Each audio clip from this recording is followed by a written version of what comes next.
Toastmasters. First, let me say that the story you are about to hear is true, and none of the names have been changed to protect anyone. The name of my speech tonight is Tough Old Bird. My mother, Anna, lived for 78 glorious years. She was the product of a lot of the events that shaped the dawn of the 20th century.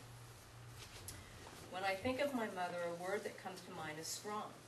She weathered the storms and the changes of the times with strength of character, and she never faltered. Anna was born in 1916. Her father, Peter, had immigrated to America in 1888 from Germany. Before he settled down as a tool and die man in Stratford, Connecticut, he spent a couple of years as a trapeze artist with Ringling Brothers Barnum and Bailey Circus. Her mother, Josephine, was a tailor by trade, but she also was a suffragette. And when my mother was 9 years old, her mother, Josephine, was arrested because her mother had gone to the courthouse and chained herself to the railing on the courthouse steps because she wanted women to have the right to birth control, which in 1925 they didn't have. So in 1916, I just learned that there was no Toastmasters, if you can imagine that. And there were no transatlantic flights over the Atlantic either. And two main people had died within my mother's lifetime.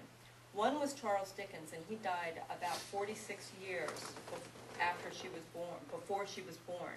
And his stories of the poor orphans walking the streets was still active in people's imaginations. And also Charles Darwin had died 39 years before my mother was born. And his theories of evolution and survival of the fittest were still active in the general imagination. These events in time were evident in my mother's 1934 yearbook. Alongside of her senior picture was her quote, and her quote said, "Duty before pleasure." So it was obvious to all that my mother was going to be a survivor. She was soon to demonstrate her will to survive early in her marriage in the late 30s. They were just starting out, my mother and her husband and new baby boy. For whatever reason, they were short on money and they couldn't pay the rent. They had nowhere to turn. My mother could play cribbage really well. She took what money they had, she went down to the corner pub and she bet it all. And she made enough to pay the rent.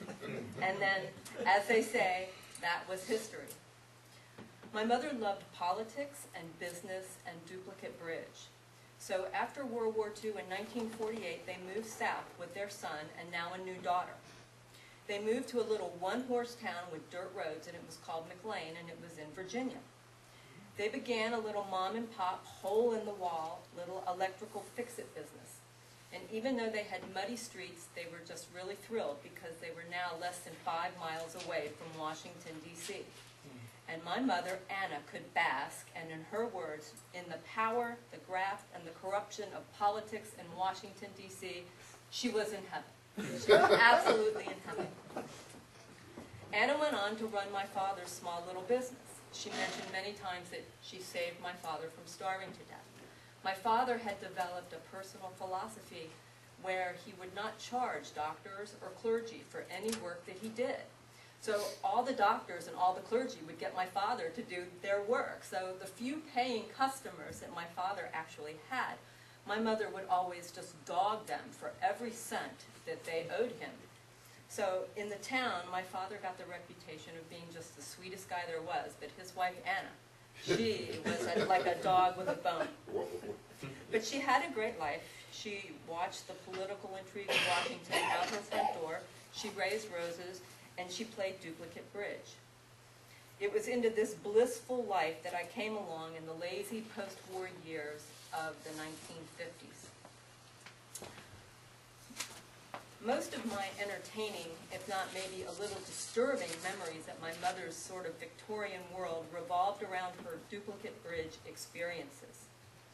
In duplicate bridge, you have 50 to 100 tables at a tournament, and each table, each person in the corresponding chairs plays the exact same hand.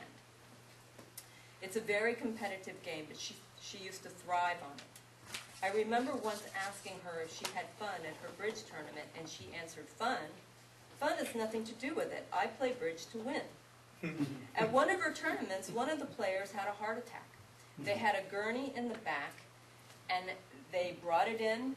They took the victim out who was having a heart attack. They waved for the alternate player in the wings to please come forward and take the chair. He sat down. They continued the game, and no one blinked.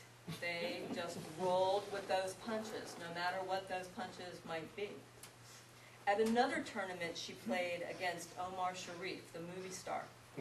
When they were seated and before the game, he looked at her point blank and he said, "I don't think women should be allowed to play bridge." She stood her ground. She rolled with that punch that was below the belt, and she responded that in the United States, everyone is entitled to his own opinion. So opposed to where you come from, that's fine. She lost the hand.